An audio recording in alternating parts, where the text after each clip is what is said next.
Okay.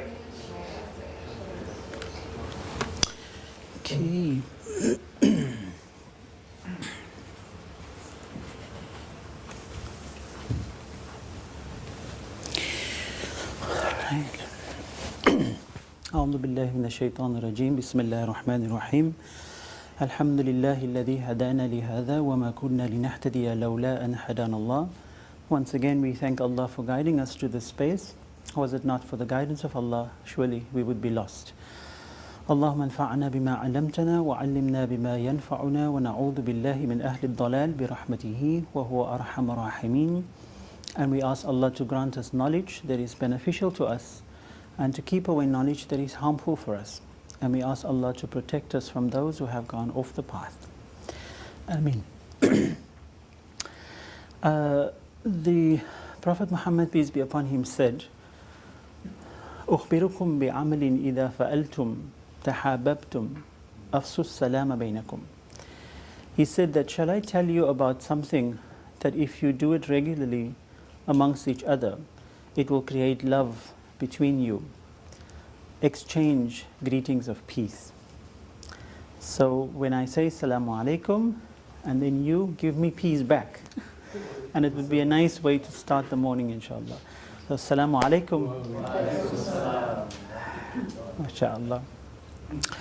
Okay, so this morning we're going to talk about the Quran and sexual orientation and gender identity through the story of Soddom and Gommorah, or better known as Qawmul Lut, or the people of Lot. But before I start, I'd like to have an understanding of what you know, of what you've heard about the story of Soddom and Gommorah.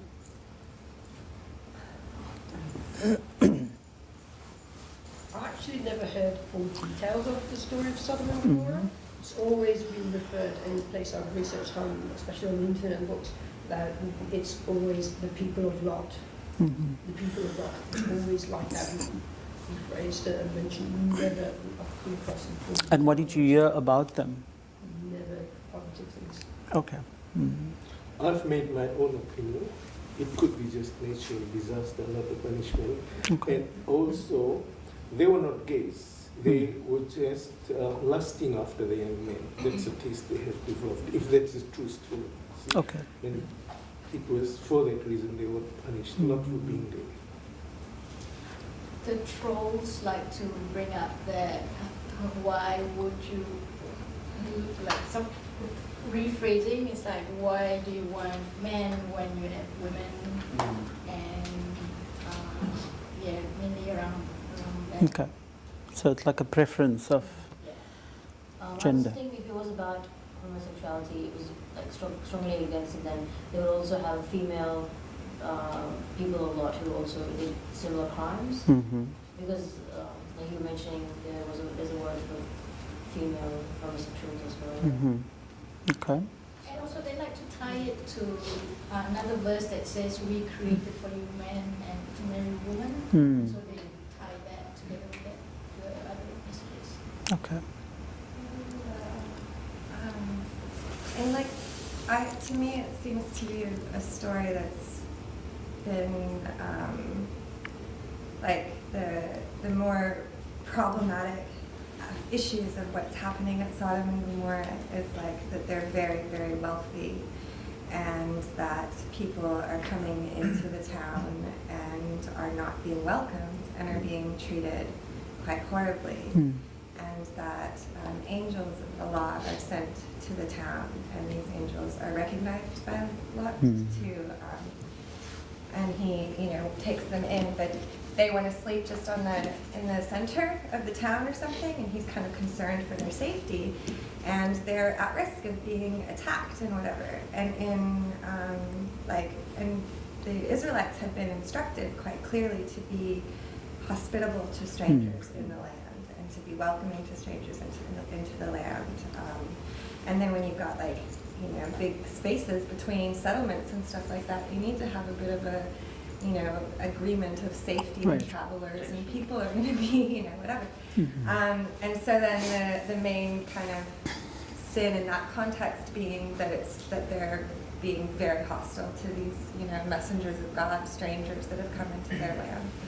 and that the fact that Lot is kind of protecting them upsets everyone in the town, and they want to do what they want to do, and Lot's kind of protecting them, and so it seems to be decadence and inhospitality that seem to be a bit more of the problem.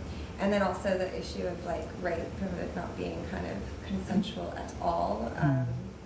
And nobody at least in the Christendom, and I don't know if necessarily in Islamic kind of study as well, but nobody seems to be that upset or really talk about the fact that like Lot offers his daughters up to this mob. Yeah. I read that and I was like nobody's like, and then also in the Bible, at least subsequently, whenever anyone's raped in the Bible, they go and they destroy that town.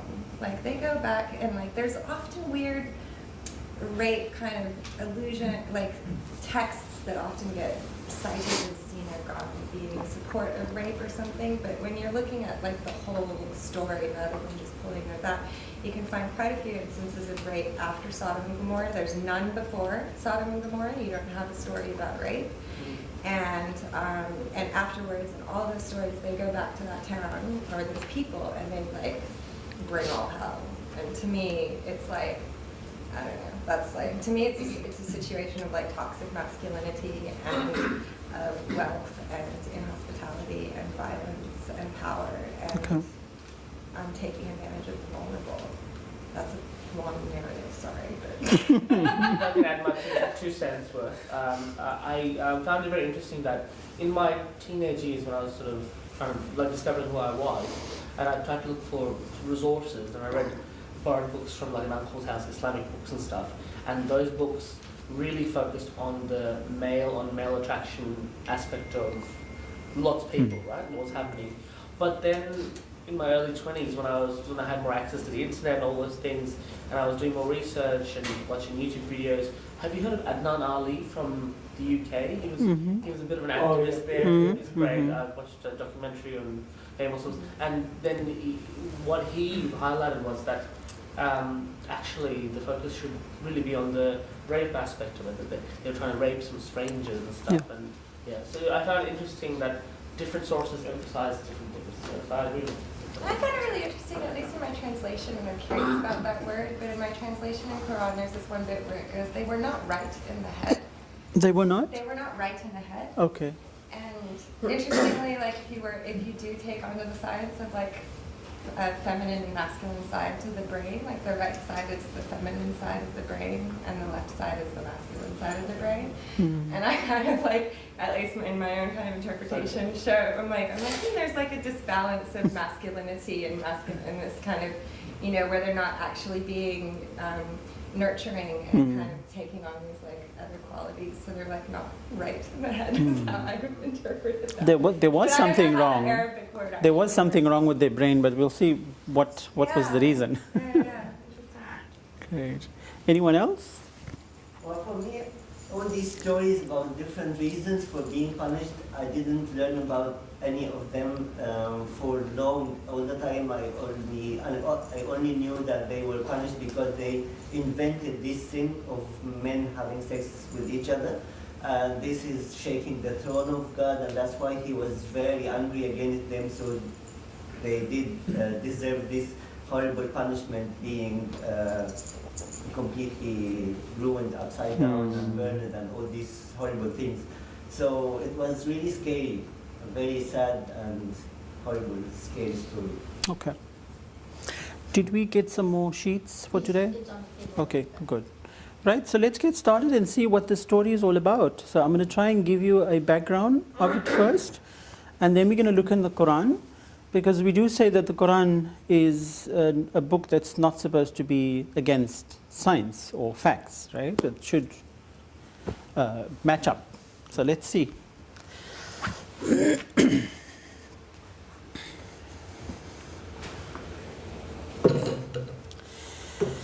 So it says that Orthodox Muslim scholars neglect the scientific and historical context of Sodom and Gomorrah, right? So it seems like within Islam there's been some scholars, dates back to more than 1,000 years ago, that have somehow made up their mind what Sodom and Gomorrah was about.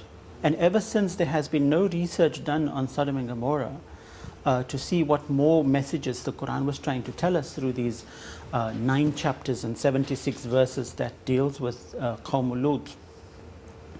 Instead, they quote verses in isolation that portray the story to be God's condemnation for homosexuality. So that was the general belief, right? They are unwilling or perhaps unable to separate sexual orientation and gender identity from the sexual atrocities committed by the inmates of Sodom and Gomorrah. So clearly, they could not make this distinction. And when I speak to religious leaders, I still see that they're not able to make the distinction between a homosexual identity and homosexual behavior. And this lack of research prevents religious leaders from making informed judgments around homosexuality. In addition, religious leaders take instructions from a hadith cautioning Muslims not to introduce any new matters to the religion, as innovations are seen as a deviation from the straight path, and this leads to the hellfire. So that's also a very famous hadith that's being used, and that says that any innovation, bid'ah, kullu bid'atin dalala wa kullu dalala fin nar, that every innovation into this religion is going to lead us to the hellfire. So they're like very cautious. Like if somebody said 1,000 years ago it's about homosexuality, we're not going to go and change that. Most scholars argue homosexuality from an ijma perspective, so a consensus perspective. So a couple of ulama 1,000 years ago have agreed on this, and so that's what they stick to, without consideration of recent scientific and sociological developments in the area of gender and sexuality. So when we look at the nature of the Quran, which is also very important, we see that the Quran is written in classical Arabic form. And Arabic comes from the line of Aramaic languages. It's one of the richest languages in the world. And therefore, a lot of verbs and nouns and adjectives in Arabic can inflect to mean different things, right? And somehow we lose this when we make interpretations of the Quran. We're very selective as to what we think it means, right? So I think in order to do justice to the Quran, we can't just interpret the Quran or translate the Quran one-dimensionally. We have to look at the broader scope so that the more meanings can come to the fore. So the current interpretation of the Quran and many of the versions interpreted by men is patriarchal in nature, interpreted through the experiences of men only. The Quranic interpretation has to constantly evolve as humanity evolves, right? We say the Quran is supposed to be a book for all times, right? So as it was serving people in the 7th century, it should also serve people in the 21st century. Unfortunately, Muslims have preserved the Quran to such an extent that alternative interpretations of it was discouraged and marginalized. So we think as preservation of the Quran means that we can't engage with it, we can't question it. Right? Preservation of it is actually just to do that, right? Preserving it so that it's constantly relevant for all times. So the Quran was written in poetical form, right? If I give a Shakespeare poem and I ask us to all have an interpretation of it, I'm sure all of us will come up with different interpretations of what that means, because that's just the nature of poetry. And it's the blessing of the Quran that it's written in poetical form so that we can extract more meaning and more value from the Quran. And also when we study the Quran, we have to study it against the backdrop of the history, the context, the asbabun nuzul, the reasons why these verses were revealed, right? We can't ignore that, and therefore we can't take one verse out of the Quran in isolation and say, oh, see there, God says, you know, 2 men should not be sleeping with one another. So there are 76 of these verses that I found in the Quran that speaks about the people of Lut, and these verses are spread over 9 different chapters, right? And so you kind of have to piece all these verses together to create a complete picture of what happened in Sodom and Gomorrah. So let's start by building some historical background of Sodom and Gomorrah before we go to the Quran. So here's a map. It's a Google map, and it shows the Dead Sea. And Sodom and Gommorah was situated, most believe that it was situated at the foot of the Dead Sea. It's called the Lisan, right? And you see at the foot of the Dead Sea there are two highways, major highways, Route 90 and Route 65. And so the Quran says that this highway that Sodom and Gommorah was existing on, that it's still visible today. So I went to have a look, and I saw that both of those highways are actually still visible, and it's still one of the major arteries of trade for people that trade from the south up to Syria. But the highway has to pass the Arab villages, right? Because the Quran says, and you pass by it by day and night in your traveling, past the Arab villages. And so Route 90 doesn't pass the Arab villages, but Route 65 does, right? So clearly, Sodom and Gommorah was situated on the eastern side of the foot of the Dead Sea. وَإِنَّهَا لَبِالسَّبِيلِ مُقِيمٍ, and these cities are by a permanent road, right? So that would be Route 65. The following verse also makes it clear that the highway of trade existed on which bypassing caravans were looted, right? The Quran clearly tells us, إِنَّكُمْ لَتَأْتُونَ الرِّجَالِ وَتَقْطَعُونَ السَّبِيلِ. So you cut the highways, right? So when I investigated what the cutting of the highways were, I found that Orthodox scholars believe that, or some of them believe, that the cutting of the highway is when men don't have sex with women anymore, they have sex with men, they're cutting the highway. But what happened historically was that, and the Bible tells us this, the Torah also mentions a little bit of it, about the robbery that was happening on these highways. And so caravans were passing on these highways, and they were robbed, and the men were molested on these highways, and they were undressed and sent off naked into the desert. And that time when they send you off naked in the desert, it's a death sentence. You don't come out alive. And then when we look at one of the biblical versions of where these cities were situated, we see that it's actually correct. Those 5 cities at the bottom are the cities of the plain. So the Quran just mentions the cities of the plain, it doesn't mention it by name. The Bible tells us the 5 names of these cities, and it's Sodom, Gomorrah, Zoar, Adma, and Zeboim, right? And the Arabic words for Sodom and Gomorrah is Bab al-Dhara and Numaira. And the Quran says that all these cities were destroyed, right? So it must have been quite a huge explosion that happened at that time.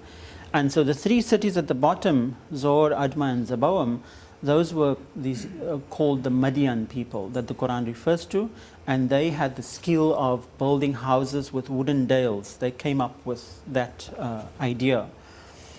And the Quran says they were also given to injustices, and so they were destroyed together with Sodom and Gomorrah.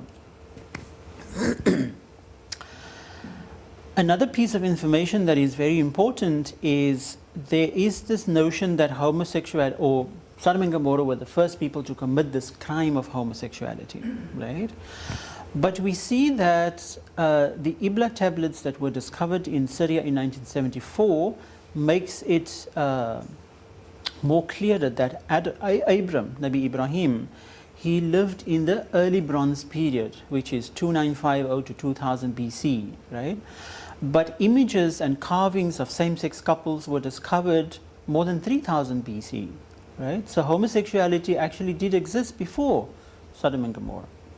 So when the Quran says you were the first in creation that has ever committed this crime, either the Quran is lying or history is lying, right? But we see that, I mean, there's the facts, these things were found before that time. So maybe the Quran is talking about some other atrocity that they've been committing to be the first in the world. Abram and Lot, they were related. Can we also not think that maybe it's not the history that's lying, but the scientific research that was done on it that might not be accurate, but that's just my humans. The research was not accurate. Yeah, can we because the way they find out how old things are is by carbon dating. Yeah. But the accuracy of carbon dating there's still something that's questioned every now and then of how accurate are we in figuring out how many years has it been. There's been like a full concrete scientific, it's not fully realized that carbon dating is a very precise way of measuring time. Yeah. So could that be, I mean, it's just for the sake of argument, could that possibly maybe when we think that time-wise, we're saying that like all these years back, maybe it's not, maybe it's after that. I'm just thinking there was that. No, and you might be absolutely right also, but when I did my research on Sodom and Gomorrah, I discovered that there were so many different views around Sodom and Gomorrah, the time that they existed. There are even views to say that this is just a fairy tale, that it didn't even exist, and so on. But what's interesting is that when we start comparing that information to the Quran, then it sort of makes much more sense than to say that homosexuality was the reason why Sodom and Gomorrah were destroyed. So yes, sometimes these findings are not completely accurate. I totally agree. So you said Prophet Abraham lived during the Bronze Age. Yeah. So that's Early Bronze. early Bronze. That's It's well, there were some scholars who believed that he was in the early Bronze Age, and then when the Ibla tablets were discovered in 1974, it made it even more clearer that yes, he did exist he lived in that time. So Nabi Ibrahim and Nabi Lut were related. So Nabi Ibrahim was the uncle of Nabi Lut, and they both came from a small village called Ur. They were both shepherds. And they ventured out at some point when there was drought in that area. They ventured out towards Egypt to look for greener pastures. And this is where Lot turns back from Egypt, and he says that he heard around the Dead Sea, around Sodom and Gomorrah, they have greener pastures, and so he's going to see if there's something there for his sheep. So this is how Lot came to settle down in Sodom and Gomorrah as a foreigner, right? So he was not from Sodom and Gomorrah. And this is how he became the prophet that was sent to save the people. Here we see some carvings, and there's quite a lot of this. You can see them on the internet. And it just gives the impression that they must have done a lot of excavations at that time, because they had the art of carving out houses and palaces out of mountains. And the Quran reminds us about this and says that this is a skill that they've learned from the Ad people that came before them. And later on, archaeologists is telling us that because of all these excavations, some gases in the earth has leaked out, and that those days they didn't have electricity, so they made fires at night, these bonfires at night to keep them warm. And part of the explosion that happened was that these gases were fusing with these fires, and it caused quite a huge explosion. Here we also see on top there, those are some of the kind of palaces that the elite was living in. And so these are not formations of erosion, these are actually palaces that are underneath debris, discovered very recently. And at the bottom you see some ziggurats or temples, and in Mesopotamia they had gods for almost everything, and so there were a lot of temples, and each god had its own temple. So idol worshipping was very rife at that time. What they also discovered in this region, especially within Sodom and Gomorrah, were enormous cemeteries that indicated the size of the population. And so there were children buried there, women and men. So Sodom and Gomorrah was not just a bunch of homosexuals being happy. It was a big civilization. And some of the produce that were found there could not have possibly some of the produce found there, such as pottery and mineral, also indicated their wealth because it had fine art on it. And some of these were also it's indicative of the fact that they were trading, because some of the produce that they found over there could not have possibly grown there because of climatization. And so this is also indicative of the fact that a lot of trading and import has been happening on this highway of trade. So Sodom and Gommorah then became a stopover place, right, for travelers. And they kind of got tired of having to play that role. And also they were under the rule of the patriarch Abram, and one of Abram's laws was hospitality, right? And even the Nabi Sallallahu Alaihi Wasallam continued that practice. In tu'minu billahi wal yawmil akhir falyukrimu dayfak. If you truly believe in Allah and the last day, you should honor your guest, right? And he learned this from Abram. And they were saying things like, why should we be hospitable to foreigners who just come into our land to eat up our resources? And so this is where the xenophobia started. They also discovered complex irrigation systems in hidden gardens that was built into the mountains. And these hidden gardens were created only for the elite. So other people used to use the local gardens, and they had these complex irrigation systems in these gardens. So it's indicative of the fact that they were also very skilled as engineers and architects by all these buildings that they've created.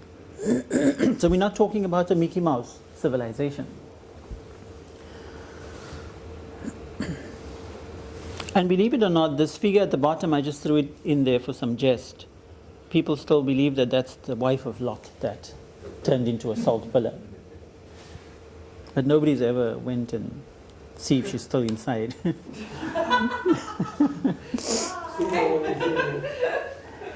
Similar one is in Balochistan, and now named the Princess of Hope. Oh, okay. So here you see a whole list of the different gods that they had. There's more. But the goddess of note is Ishtar there at the bottom. And she was the goddess of love and war.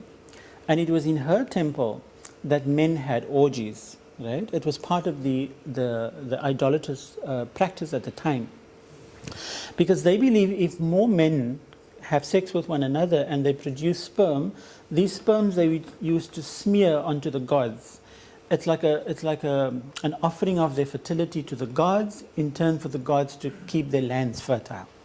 Yeah? So you also see that a lot of the idolatrous practices was related to agriculture. And also in this temple, women had to sit in the temple at least once in her life and offer up her virginity to Ishtar, and then she was ready to get married. So men would then pass and they would make the choice of which woman they wanted to break the virginity. And they would pay the tax to the priest, and this is how the priest became nice and fat and wealthy. And so there was also exploitation that happened. Exploitation of women and also exploitation of these men who had to pay for the services. Another idolatrous practice was the slaying of the firstborn son as one of the highest forms of sacrifice that one can make. And so when we look at Nabi Ibrahim wanting to sacrifice his firstborn child, we get told this very romantic story about, Nabi Ibrahim did this major sacrifice, whatever. He was just basically following the custom of the time. But it was Allah who has inspired him to say that this is not something that we should do. Allah doesn't appreciate that you kill human beings. And instead of a ram, he took one of his rams. So the ram didn't come from heaven. He just took one of his rams and he replaced it because he was inspired to do that. And then we also slowly see in history that some of these babies that were preserved in big bottles because they were sacrificed, that practice has also just disappeared, right? So it was because of Nabi Ibrahim.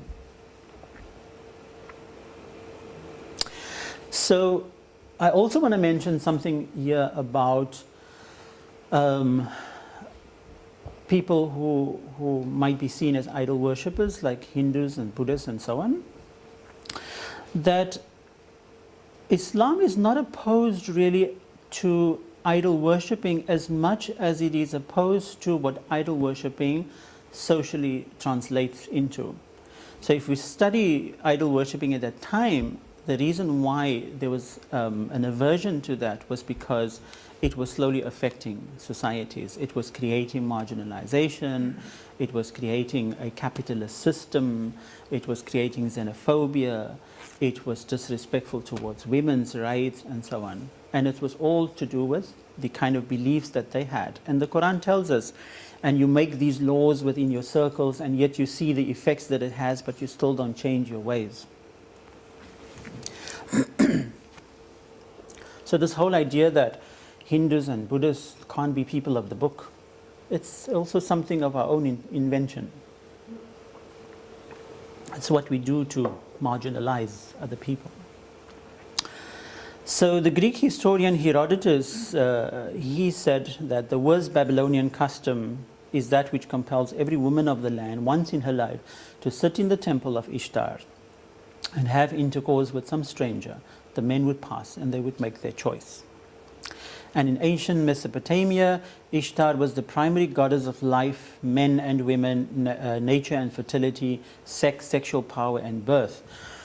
Ishtar was also the goddess of war and weapons, and any victory that was celebrated in her temples was with offerings of produce and money, as well as through a feast of orgy of sex and fornication with temple prostitutes. Right? And the temple prostitution thing we need to keep in the back of our minds. So when we talk about Lot and his daughters, we need to find what is the relation there. So let's turn to the Bible. The Bible gives us a little bit more information about what kind of people Sodom and Gomorrah were. And it says in Ezekiel that they were arrogant, they were overfed and unconcerned about the poor and the needy. In Matthew it says that they were inhospitable towards the guests, right? Defying the law of Abram. In Jude it says they were fornicators and they were going after strange flesh. Some interpreters say that the strange flesh is the angels that came that they wanted to molest. And some said that they were even trying to have sex with jinns because they were craving after power. And in the Jewish traditions, it says that they were proud of their wealth, they were insolent to men and impious to the divinity. They hated foreigners, xenophobia. And the sin of Sodom was related to property. So a very capitalist society. What was mine and what's yours is yours. So the rich was getting richer, poor was getting poorer. They were cruel and greedy. They were haughty. They said, since there comes forth bread from our earth, and it has the dust of gold, why should we suffer the wayfarers who only come only to deplete our wealth? Come, let us abolish this practice of traveling through our land. So again, xenophobia. And so the Quran talks about these judges that they had that made these laws, and it was only serving the elite, which were the men. And the Bible actually mentions them by name, and these names, they knew that they were doing wrong. So their names were like the liar, the awful liar, the forger, and so on.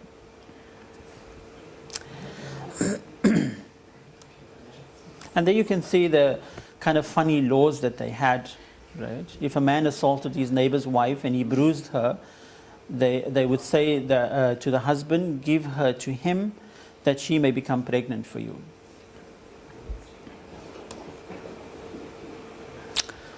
Then if you look at the Midrash, another piece of work from Judaism,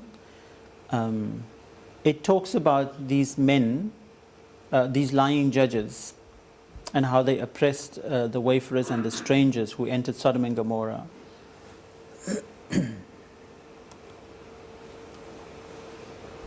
Okay, so I've given you a bit of the archaeological findings, and I've given you a little bit of the Bible and the Torah. What I want us to do now is just to break up into groups, and hopefully we will not be in the same groups of yesterday. So you'll be 1, 2, 3, 1, 2, 3, 1, 1, 1, yeah. 2, 3, work with me. 1, 2, 3, 1, 2, 3, 1, 2. Okay? So in your group, you're going to just try to create a summary of what you think all the atrocities were in Sodom and Gomorrah. And then I want you to also, in your group, let's do it like this. On the sheet that Nuru will hand out for you, just create some blocks like this, and then you list all the atrocities.